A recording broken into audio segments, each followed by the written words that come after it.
Antes de empezar, necesito que entiendan algo sobre mí. No soy una persona que cree en fantasmas. Nunca lo fui. Estudié enfermería en la Universidad de Guadalajara. Me gradué en 2013 con mención honorífica. Soy científica por formación y por temperamento. Cuando algo no tiene explicación racional, busco la explicación racional. Siempre. Me llamo Laura Méndez. Tengo 34 años. Y lo que voy a contarles esta noche es la razón por la que ya no trabajo en hospitales. El Hospital Civil Fray Antonio Alcalde es uno de los más antiguos de México. Lleva operando desde 1794. Más de 2 siglos de partos, cirugías, muertes. Si creen en ese tipo de cosas, es exactamente el tipo de lugar donde esperarías que pasara algo. Yo no creía en ese tipo de cosas. Empecé el turno de noche en septiembre de 2013, recién egresada, llena de energía, con ganas de demostrarlo todo. El turno era de las 10 de la noche a las 6 de la mañana, 4 días a la semana. A la norte, 3er piso. Me encantaba. En serio, hay algo en los hospitales de noche que no se parece a nada. El silencio tiene una textura diferente. Los pasillos vacíos se convierten en algo casi sagrado. Eres tú, tus compañeras y las personas que más te necesitan en ese momento. Mi supervisora se llamaba Esperanza Villanueva, 22 años en el hospital. Mujer de pocas palabras y manos firmes. El primer día me mostró el piso completo. Habitaciones del 2002 al 2228, sala de enfermería, cuarto de medicamentos, 2 baños de personal y al final del recorrido, cuando llegamos al extremo del ala norte, se detuvo frente a la habitación 214. No abrió la puerta. Solo la miró un momento que duró justo un poco más de lo que debería. Esta habitación tiene paciente esta semana. Revísala cada hora como las demás, pero nunca entres sola después de las 2 de la madrugada.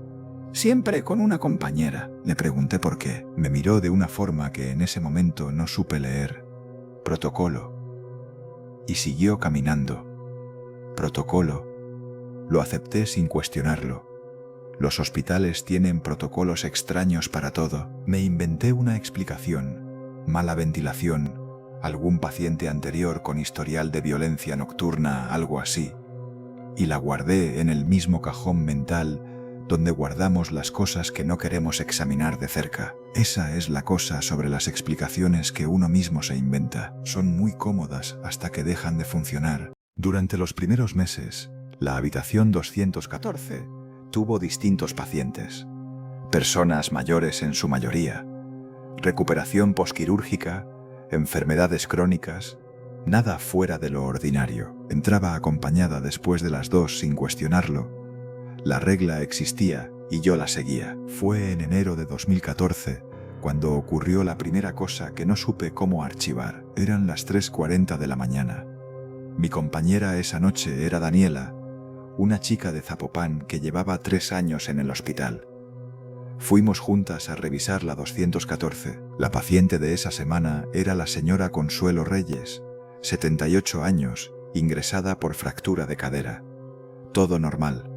Signos vitales estables. La señora dormía. Daniela revisó el suero, yo anoté en la bitácora. Salimos, 30 minutos después. El monitor de la 214 marcó una irregularidad. Taquicardia leve. Lo vi yo primero en la pantalla de enfermería. Voy a revisar, le dije a Daniela. Ella me agarró del brazo. Espérame, voy contigo. No lo dijo como quien recuerda un protocolo, lo dijo como quien no quiere quedarse sola. Entramos. La señora Consuelo estaba bien, la taquicardia había cedido sola. Cuando me acerqué a revisarle las pupilas con la linterna pequeña, ella abrió los ojos y me dijo, completamente despierta, con una voz mucho más clara de lo que debería tener una mujer de 78 años recién salida del sueño. Pus, ya sé que eres tú la nueva. La otra también entró sola, una sola vez. Le pregunté de qué hablaba. Me dijo que no recordaba haber dicho nada y se volvió a dormir en segundos. Miré a Daniela. Daniela miraba el piso. En el camino de vuelta a enfermería, le pregunté qué había querido decir la señora con la otra. Daniela tardó un momento en responder. Daniela, casi inaudible, no preguntes eso, Laura. Y no pregunté, tendría que haberlo hecho.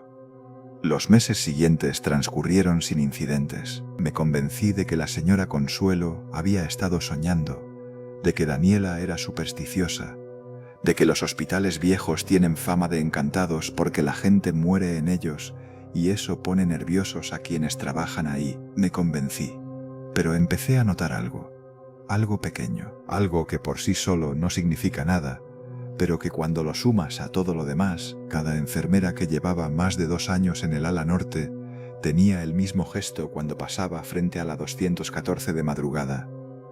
No miraban la puerta, no es que apartaran los ojos deliberadamente, es que sus cabezas simplemente no giraban en esa dirección como un acuerdo tácito, como si todas hubieran aprendido, sin hablarlo nunca, que era mejor no mirar. Tardé varios meses en darme cuenta y cuando lo noté, empecé a hacer lo mismo sin querer. 4 años. Pero la calma ahora se siente forzada, como quien narra algo que todavía le cuesta creer que le pasó a él, que le pasó a él. 4 años. 4 años trabajé en ese piso sin que ocurriera nada que no pudiera explicar, al menos en parte. Y entonces llegó febrero de 2019.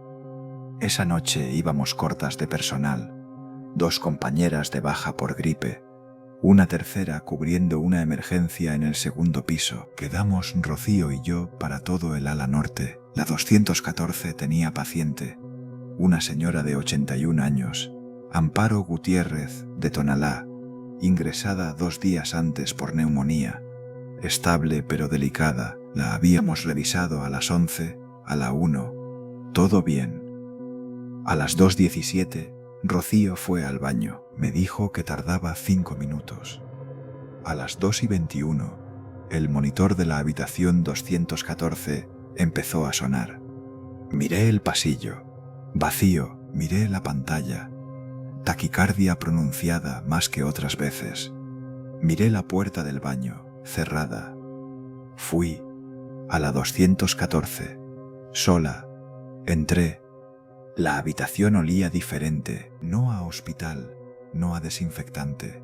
Olía a tierra mojada, y a algo más que no identifiqué en ese momento y que semanas después reconocí como madera vieja, como el interior de un armario que lleva años sin abrirse. La señora Amparo estaba en la cama, ojos abiertos, completamente abiertos, mirando el techo. El monitor seguía sonando.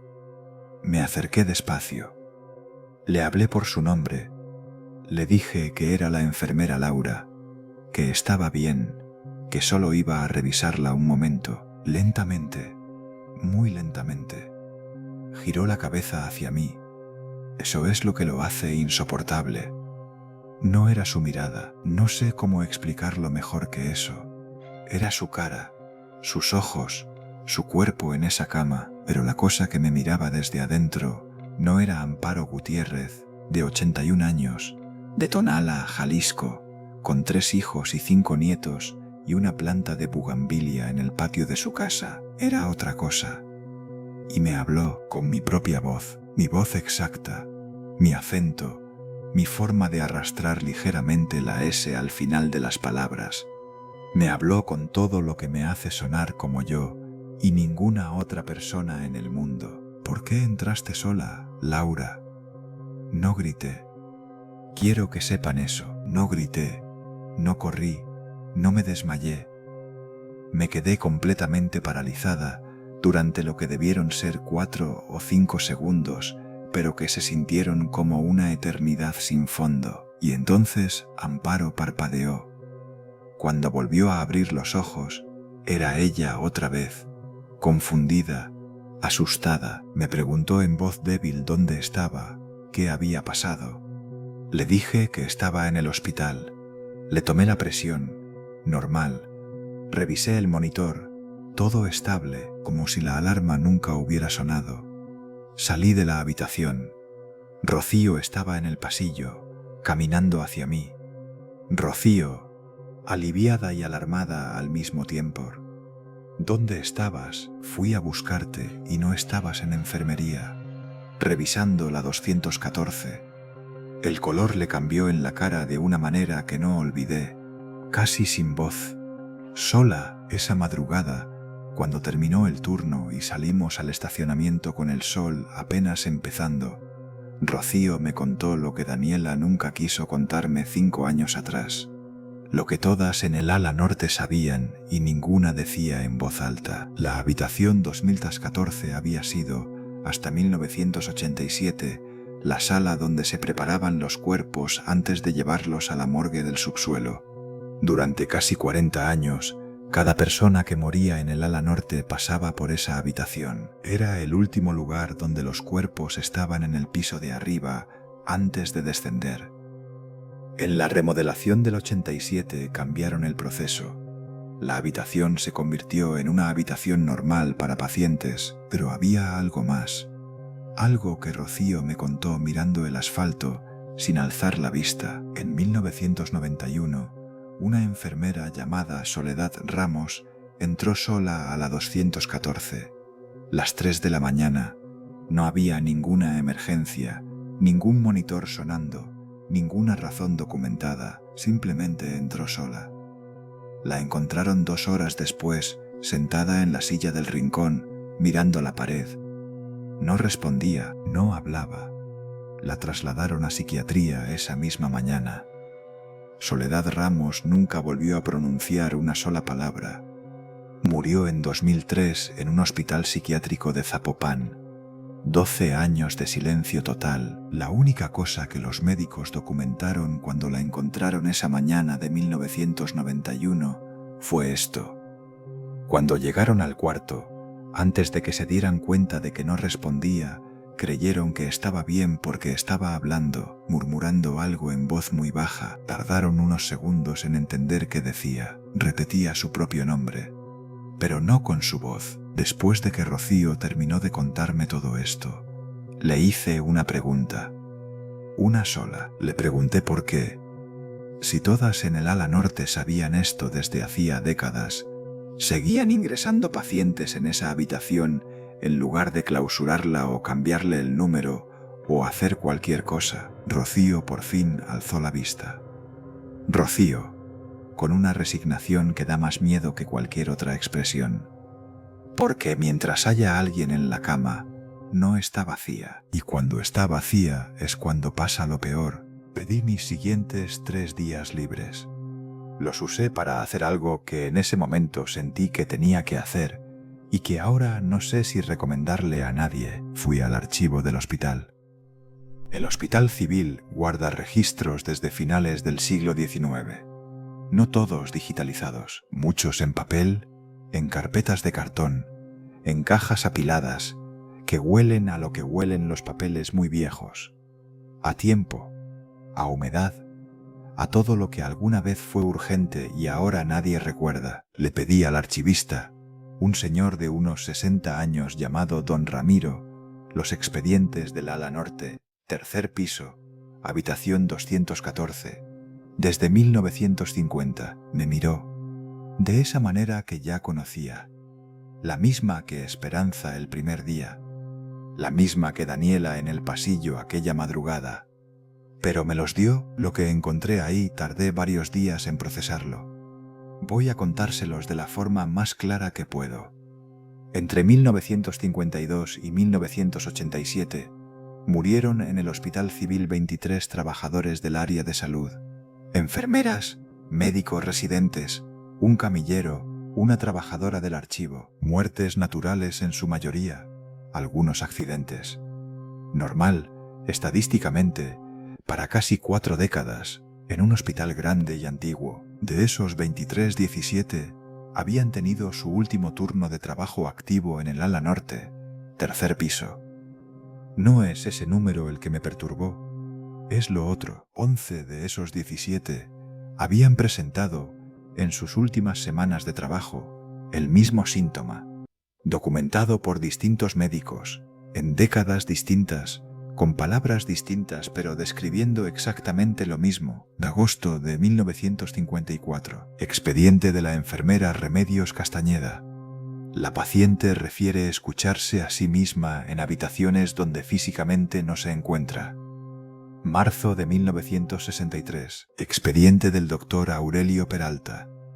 El trabajador reporta haber encontrado su propia imagen de pie en el pasillo norte aproximadamente a las 3 a.m. Imagen desapareció al ser confrontada. Noviembre de 1971. Nota de psiquiatría sobre la enfermera Graciela Montes. Paciente en estado confusional persistente. Repite de manera compulsiva que algo usa su cara cuando ella no está mirando. 11 personas en 4 décadas distintas, describiendo lo mismo. Y entonces, al fondo de una de las cajas, en una carpeta sin número y sin etiqueta, encontré algo que no esperaba encontrar. Un cuaderno delgado, pasta de cartón verde oscuro, ya decolorado, escrito a mano con letra menuda y ordenada. Nombre en la primera página: Carmen Villanueva. Año 1968. Villanueva. El mismo apellido de mi supervisora, Esperanza Villanueva, la mujer que me dio la regla el primer día, la que me dijo protocolo y siguió caminando. No sé si eran familia. Nunca se lo pregunté a Esperanza, porque Esperanza se jubiló en 2016 y perdimos el contacto. Puede haber sido una coincidencia. En Jalisco, Villanueva no es un apellido raro. Puede haber sido una coincidencia. El cuaderno de Carmen tenía 34 páginas escritas. Las primeras 26 eran anotaciones de turno, nada extraordinario. Las últimas 8 páginas trataban todas sobre lo mismo, escritas en los últimos 3 meses de 1968, sobre algo que ella nombraba siempre con las mismas palabras cada vez que lo mencionaba. La que aprende tu voz. Según Carmen, no era un fantasma. No era el espíritu de nadie que hubiera muerto ahí, aunque muchos habían muerto ahí. Era algo anterior al hospital, algo que estaba en ese lugar mucho antes de que pusieran el primer ladrillo. Algo que, en sus palabras exactas, se alimenta de presencia solitaria. Necesita encontrar a alguien solo, sin testigos, sin nadie que pueda interrumpir. Y en esa soledad lo estudia, aprende su voz, su forma de moverse, la cadencia de sus palabras, todo lo que hace que esa persona sea reconociblemente ella misma y ninguna otra. Y una vez que aprende, Carmen no terminaba esa frase. En las 8 páginas, cada vez que llegaba a ese punto, dejaba un espacio en blanco, como si no encontrara las palabras, o como si prefiriera no escribirlas. La última página del cuaderno estaba escrita con una letra diferente, más grande, más irregular, los renglones torcidos, como si la mano que sujetaba el lápiz no estuviera del todo controlada. Decía solamente esto: ya sabe cómo soy yo. Ahora va a practicar. Carmen Villanueva dejó de asistir al hospital en noviembre de 1968. No hay registro de renuncia formal, solo ausencias consecutivas. Y después de eso, nada más. Ningún otro documento con su nombre en todo el archivo. Renuncié al hospital en marzo de 2019. 6 años de turno de noche. El trabajo que más amé en mi vida. No volví a entrar a ese edificio. Las primeras semanas dormí bien, o eso creí. Mi pareja Martín me decía que me veía mejor, menos tensa, menos ausente. Le dije que era el alivio de haber tomado la decisión correcta. Fue en abril cuando empezó. Martín trabaja en turno partido. Algunos días llega a las 2 de la tarde, otros a las 9 de la noche. Una noche que llegó tarde yo ya estaba dormida. Me contó a la mañana siguiente que me había encontrado en la cocina, de pie, a oscuras, de espaldas a la puerta. Le dije que no recordaba haberme levantado. Te dije hola, me contó, y te giraste. Se detuvo ahí. Le pregunté qué pasó cuando me giré. Martín, incómodo, eligiendo las palabras con cuidado. Nada, Te veías normal, solo que tardaste un momento raro antes de reconocerme, como si estuvieras calculando cómo reaccionar. Eso fue en abril, estamos en octubre. Han pasado otras 3 veces, siempre de noche, siempre cuando Martín llega tarde y yo ya debería estar durmiendo. Fui con una psicóloga. Me habló de sonambulismo, de estrés postraumático acumulado por años de turno nocturno, de que los ciclos de sueño alterados durante periodos prolongados generan comportamientos disociativos. Todo tiene sentido médico. Es una explicación perfectamente razonable, pero la semana pasada Martín me mostró un video que grabó en su teléfono. No me dijo cuándo lo grabó, solo me lo mostró. En el video se me ve de pie en el pasillo de nuestra casa. La hora en la esquina de la pantalla dice 3:14 AM. Estoy de espaldas a la cámara, mirando la pared del fondo. Y estoy hablando. No se escucha bien. Martín grabó desde lejos, desde el umbral del cuarto, sin encender la luz. Pero se escucha suficiente. Estoy diciendo mi nombre una y otra vez. Pero no con mi voz. No sé qué hacer con esto. No sé a quién más contárselo. Solo sé una cosa. En ese video, en ese pasillo, a las 3:14 de la mañana hay una sombra detrás de mí. Y la sombra no es la mía. Gracias por escuchar.